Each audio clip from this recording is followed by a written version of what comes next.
Muy buenas noches, señores, bienvenidos. Bendito Padre, te agradecemos porque bajo tu misericordia nos permites que lleguemos otra vez hasta este momento del día en el que podemos continuar con la lectura de tu palabra. Gracias, Señor, porque por medio de ella te conocemos, conocemos un poco acerca de ti, conocemos la vida que tú quieres que vivamos y sobre todo conocemos cómo podemos hacer tu voluntad. Bendito sea, Señor, siempre y para siempre. Amén. Muy buenas noches, señores y señoras, bienvenidos. Vamos a ver qué dice el hermano Raimundo acerca del versículo del día de hoy, que fue del Evangelio de Lucas capítulo 18 versículo 14, y el Señor dice así: les digo que éste descendió a su casa justificado antes que el otro, porque cualquiera que se enaltece será humillado, y el que se humilla será enaltecido. El día de hoy, el Maestro, Señor y Salvador Jesús nos invita a aprender a reflexionar nuestras expresiones verbales y corporales, que muestran cómo son nuestras conductas hacia el prójimo, en todas las circunstancias, porque cada actitud es semilla sembrada, la cual dará su fruto, así lo enseña la verdad absoluta. No se engañen, Dios no puede ser burlado, pues todo lo que el hombre siembra, eso también segará. Gálatas 6:7. Así que no podremos ocultar nada porque todo se ha de manifestar, tanto la arrogancia como la humildad. Por eso, la verdad absoluta nos dice que seamos mansos y humildes como Jesús, el Hijo de Dios. Aleluya. Sí, casi siempre el Señor, no, más bien dicho, siempre el Señor nos mandó a vivir mansa y humildemente. ¿Para qué? Para que seamos enaltecidos en el reino de los cielos. Vamos a comenzar con la lectura. Vámonos al capítulo 16 del Evangelio de Lucas, y escrito está: parábola del mayordomo infiel. Dijo también a sus discípulos: había un hombre rico que tenía un mayordomo, y éste fue acusado ante él como disipador de sus bienes. Entonces le llamó y le dijo: ¿qué es esto que oigo acerca de ti? Da cuenta de tu mayordomía, porque ya no podrás más ser mayordomo. Entonces el mayordomo dijo para sí: ¿qué haré? Porque mi amo me quita la mayordomía. Cavar no puedo, mendigar me da vergüenza. Ya sé lo que haré para que cuando se me quite de la mayordomía me reciban en sus casas. Y llamando a cada uno de los deudores de su amo, dijo al primero: ¿cuánto debes a mi amo? Él dijo: 100 barriles de aceite. Y le dijo: toma tu cuenta, siéntate pronto y escribe 50. Después dijo a otro: ¿y tú cuánto debes? Y él dijo: 100 medidas de trigo. Él le dijo: toma tu cuenta y escribe 80. Y alabó al amo al mayordomo malo por haber hecho sagazmente, porque los hijos de este siglo son más sagaces en el trato con sus semejantes que los hijos de luz.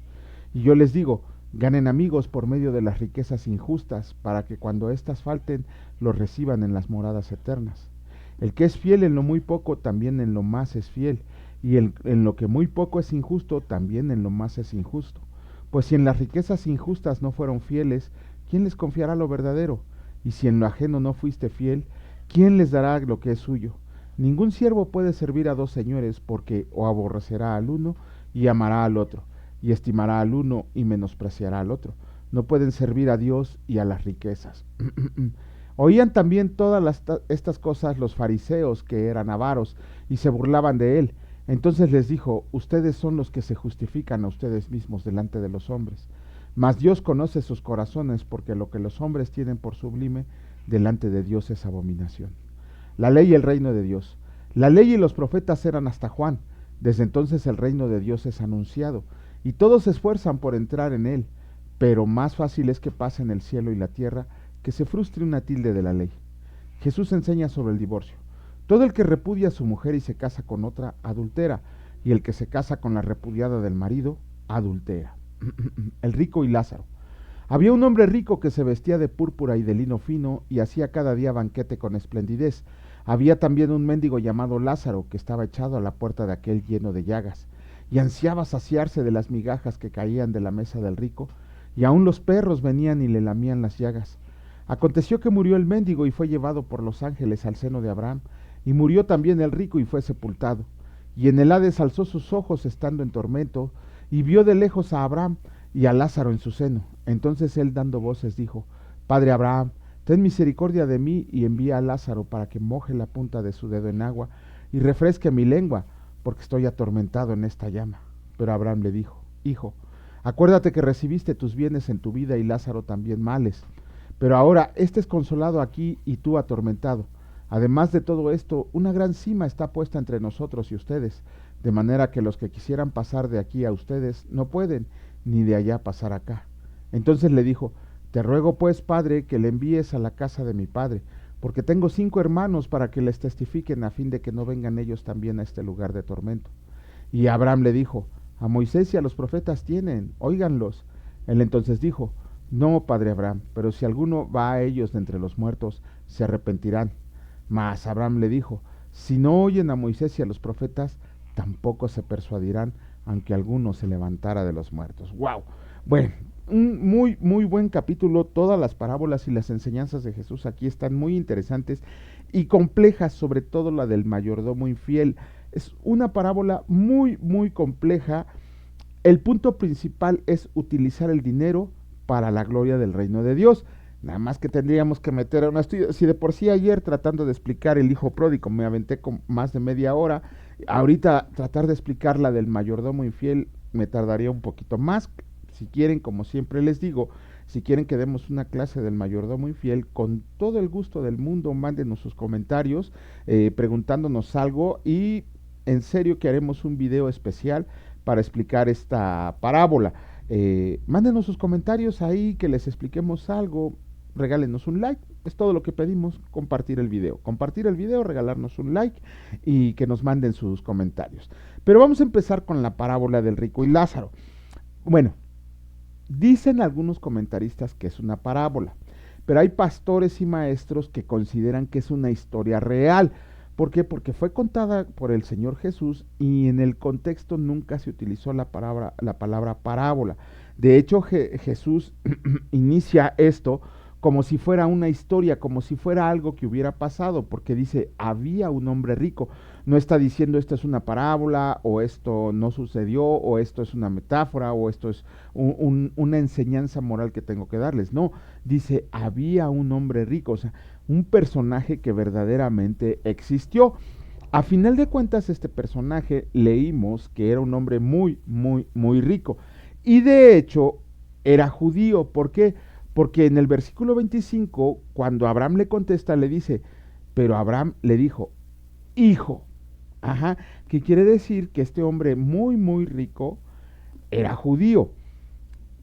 Aquí viene la primera complicación. En el Antiguo Testamento se consideraba que los bienes materiales, que las posesiones que se tenían, eran bendición de Dios, que era un hombre bendecido por Dios. Y el primer problema que encontramos es que si era un hombre bendecido por Dios, porque estaba en un lugar de tormento, porque estaba en el Hades. El Hades es la palabra griega para Seol, el lugar donde están los muertos, los que están siendo condenados, los que decidieron no creer en Jesucristo. Él estaba ahí. Lázaro era un pobre, era un mendigo, como lo dice la palabra, que no tenía dinero, no tenía comida, al contrario, estaba lleno de llagas, estaba muy enfermo. La historia nos dice que él estaba en el seno de Abraham reposando, él ya estaba reposando de todo lo que había sufrido en esta tierra. Esto nos lleva a otra enseñanza. Aquellos que dicen que dormimos el sueño eterno, que estamos esperando la resucitación, que estamos esperando que venga Jesucristo, es una mentira.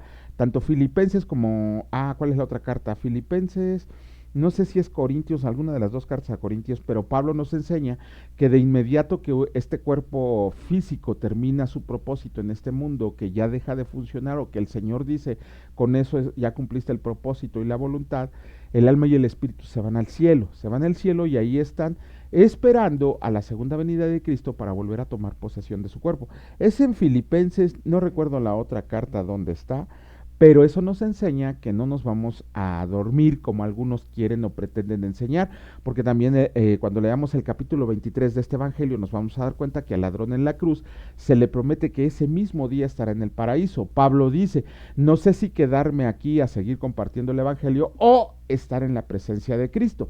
Nunca la palabra habla de dormir. Cuando se refiere a dormir, se refiere a que se murieron, no que están ahí dormidotes esperando el juicio, esperando que el Señor los llame. No, la palabra es muy clara en el sentido de decir que cuando uno fallece, de inmediato se va a la presencia de Dios cuando se es salvo, y los que no, pues se van al infierno a esperar el juicio eterno para mandarlos eternamente.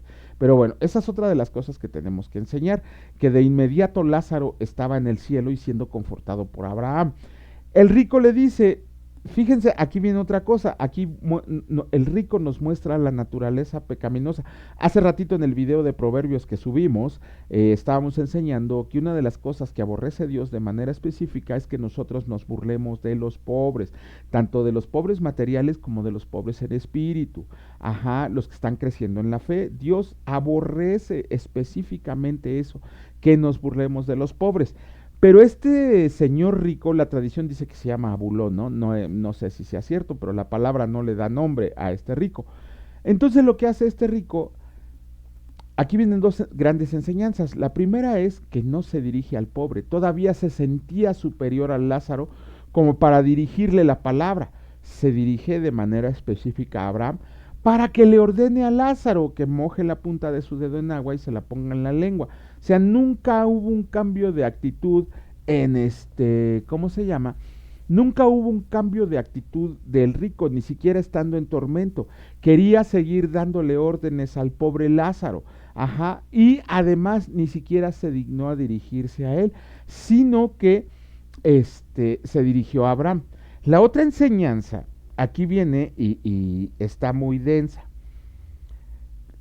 Cuando se está en el infierno, lo peor es que vamos a estar sin la presencia de Dios. Se van a lamentar eternamente los que estén en el infierno porque van a estar sin la presencia de Dios. Ese es el peor castigo que uno pudiera recibir. Pero aquí viene la otra. Lázaro no podía ver al rico. Lázaro estaba recostado, descansando en el seno de Abraham, pero el rico sí podía ver a Lázaro. Cuando estemos en el cielo, la palabra del Señor nos enseña que nosotros vamos a vivir sin temores, sin preocupaciones, sin pecados, sin enfermedades y sin recuerdos en cuanto a nuestros seres queridos, en cuanto a nuestros familiares que no aceptaron a Jesucristo. ¿Por qué? Porque no vamos al cielo a sufrir ni a lamentarnos de lo que les pasó a ellos por su elección, por su libre elección. Pero vemos que Lázaro, que está en el Hades, que está en el Seol, que está en el infierno, sí puede ver a sus seres queridos, bueno, sí puede ver a Lázaro que está recibiendo todo el consuelo de Dios. Imagínense qué tormento tan tremendo ver que los que están en el infierno, ellos sí pueden ver cómo estamos gozando de la bendición eterna de Dios mientras ellos están en un lugar de tormento. Esa es otra gran enseñanza que tenemos que ver. Hay muchísimas más, pero para no extenderme tanto, en la última parte donde el rico le pide a Abraham que mande a alguien a que le avise a sus 5 hermanos, como dice la palabra, dice, si alguno de ellos fuera de entre los muertos, se arrepentirán. Pero Abraham le dijo, si no oyen a Moisés y a los profetas, tampoco se persuadirán de alguno que se levante de los muertos. El pueblo de Israel, el pueblo hebreo, el pueblo judío de ese entonces, el rico le está diciendo a Abraham, si alguno resucita será una gran señal para que todos crean y no vengan a este lugar. ¿Qué pasó con Jesucristo? Ellos mataron al autor de la vida, el pueblo judío mató al autor de la vida. Y resucitó, nuestro Señor resucitó, es un hecho que resucitó, lo vieron los apóstoles, lo vieron 50, lo vieron 500. Ajá, lo vio muchísima gente, pasó 40 días en esta tierra, vivo, no muerto, no nada, vivo, pasó no en espíritu, vivo de carne y hueso, comía, platicaba, partía, bendecía, estaba vivo, resucitó de los muertos y aún así el pueblo de Israel se niega a creer que Jesús es el Cristo, que Jesús es el Mesías esperado.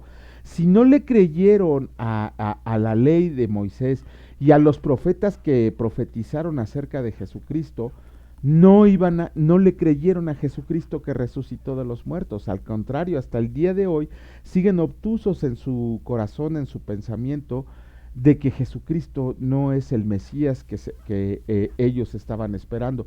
Aún y cuando hay 2 profecías que solo Jesucristo cumplió y que ningún hombre jamás en este mundo va a poder cumplir.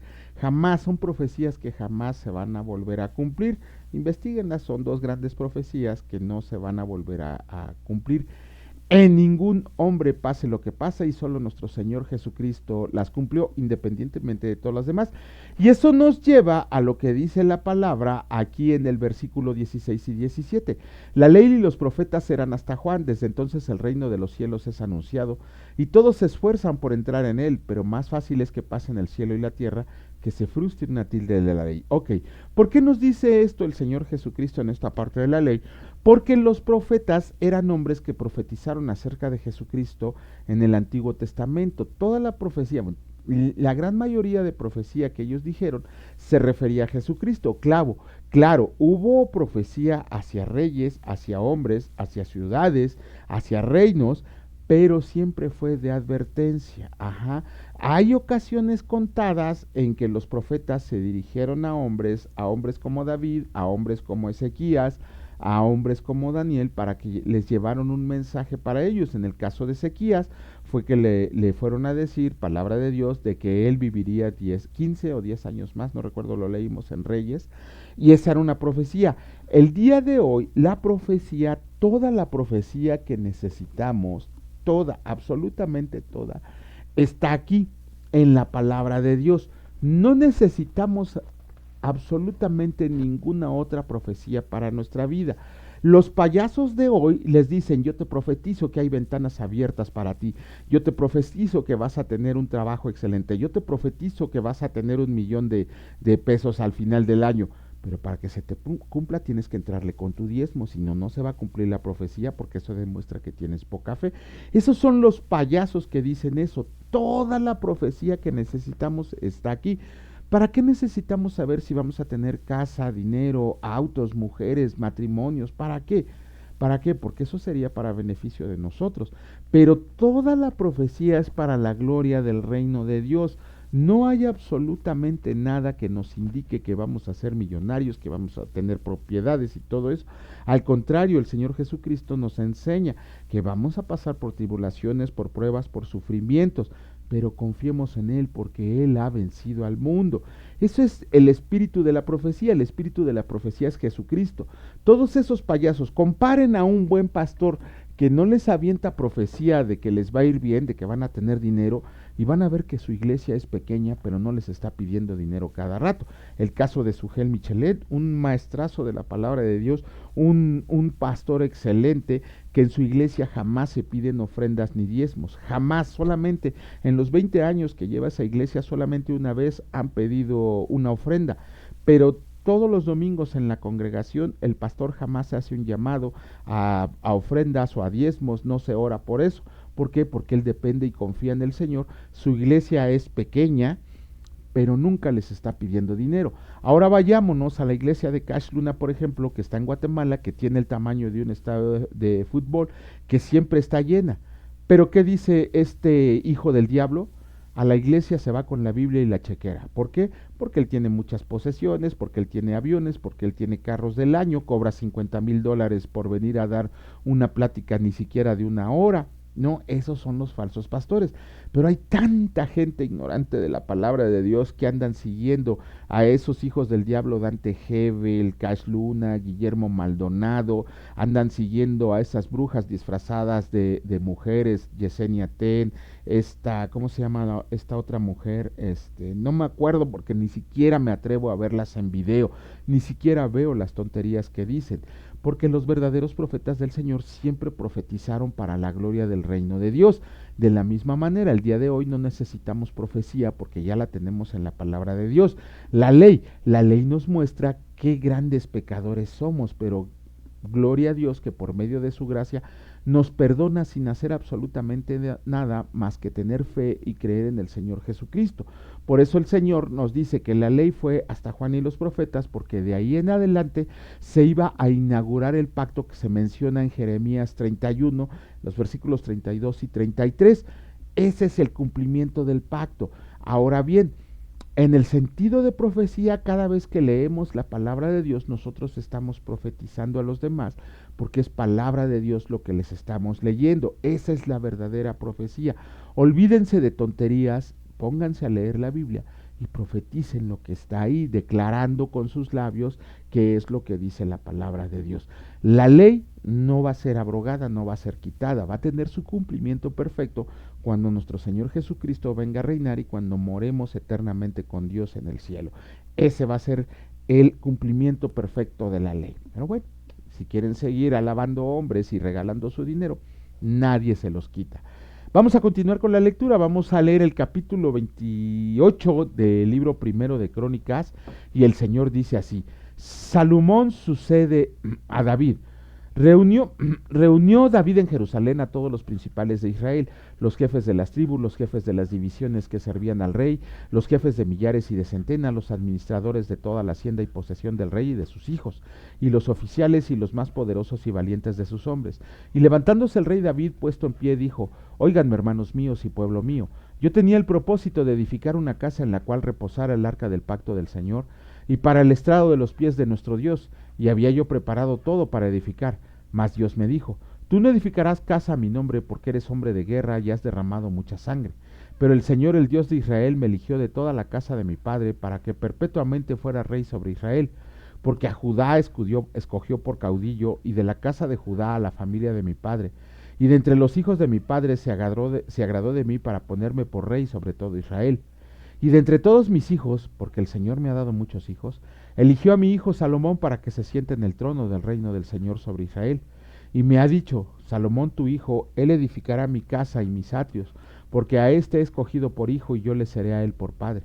Asimismo yo confirmaré su reino para siempre, y si él se esfuerza a poner por obra mis mandamientos y mis decretos, como en este día, ahora pues, ante los ojos de todo Israel, congregación del Señor, y en oídos de nuestro Dios, guarden e inquieran todos los preceptos del Señor su Dios, para que posean la buena tierra y la dejen en herencia a sus hijos después de ustedes perpetuamente.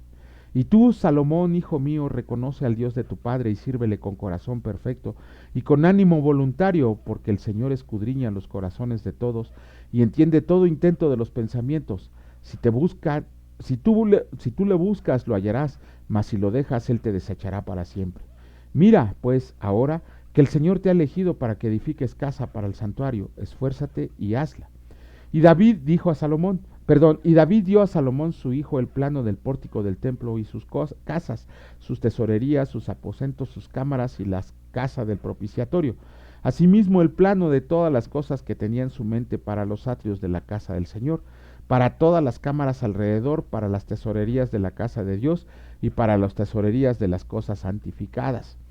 También para los grupos de los sacerdotes y de los levitas y para toda la obra del ministerio de la casa del Señor y para todos los utensilios del ministerio de la casa del Señor.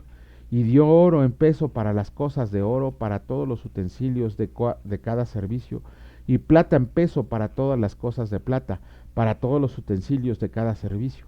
Oro en peso para los candeleros de oro y para sus lámparas, en peso el oro para cada candelero y sus lámparas, y para los candeleros de plata, plata en peso para cada candelero y sus lámparas, conforme al servicio de cada candelero. Asimismo dio oro en peso para las mesas de la proposición para cada mesa. Del mismo modo, plata para las mesas de plata y también oro para los garfios, para los lebrillos, para las copas y para las tazas de oro, para, para cada taza de peso por peso y para las tazas de plata por peso para cada taza. Además, oro puro en peso para el altar del incienso y para el carro de los querubines de oro, para que con las alas extendidas cubrían el arca del pacto del Señor. Todas estas cosas, dijo David, me fueron trazadas por la mano del Señor, que me hizo entender todas las obras del diseño. Dijo además David a Salomón, su hijo: Anímate y esfuérzate y manos a la obra. No temas ni desmayes, porque el Señor Dios, mi Dios, estará contigo. Él no te dejará ni desamparará hasta que acabes toda la obra para el servicio de la casa del Señor.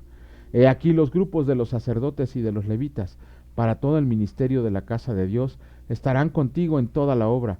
Asimismo, todos los voluntarios e inteligentes para toda forma de servicio, y los príncipes, y todo el pueblo para ejecutar todas tus órdenes.